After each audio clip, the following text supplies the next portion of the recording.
that national spirit to be together, to do things together, to profit together, not be selfish. I think those are good qualities which suddenly come out and emerge. And I think every society has it. We don't have a monopoly on that. I'm sure there are communities in Thailand which have it, and many other countries. I mean, it's just not been highlighted. That's all.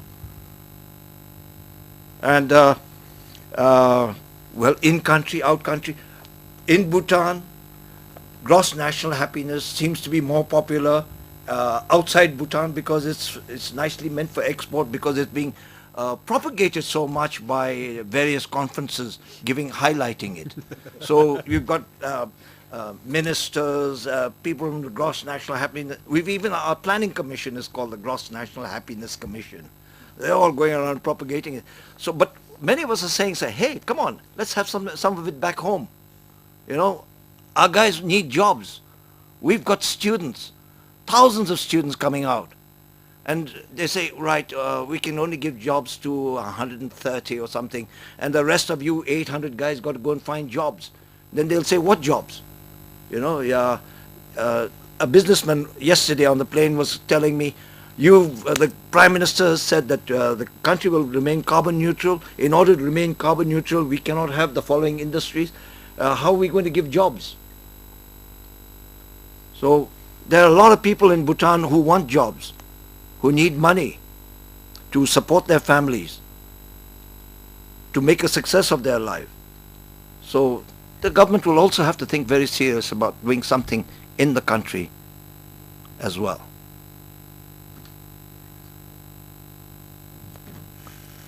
Okay, any final question? If not, I'm going to take the right of the chair and ask a question myself.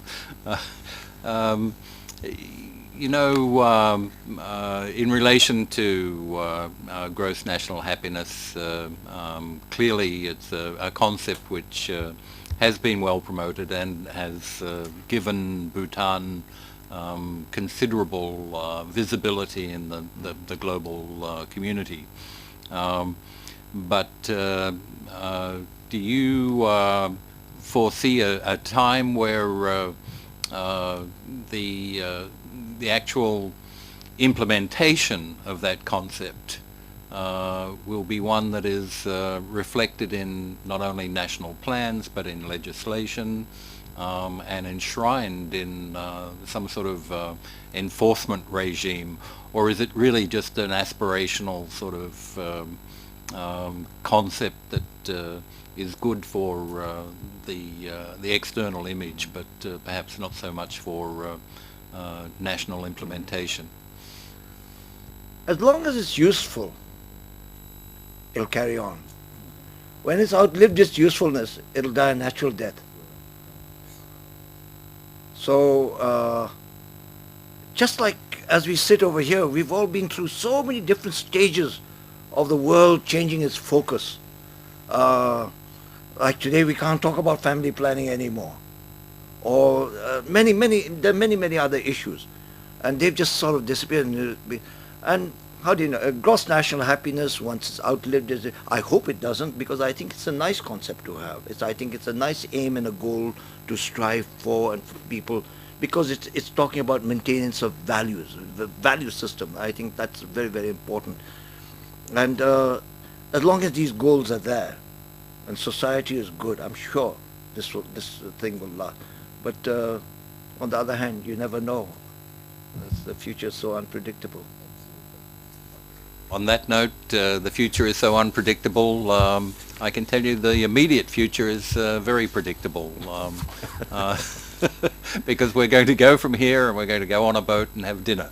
So that is very predictable. So thank you all for attending today, and I hope to see you all again tomorrow.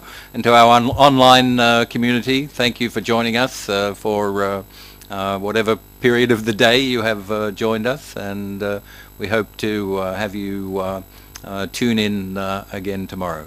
Thank you.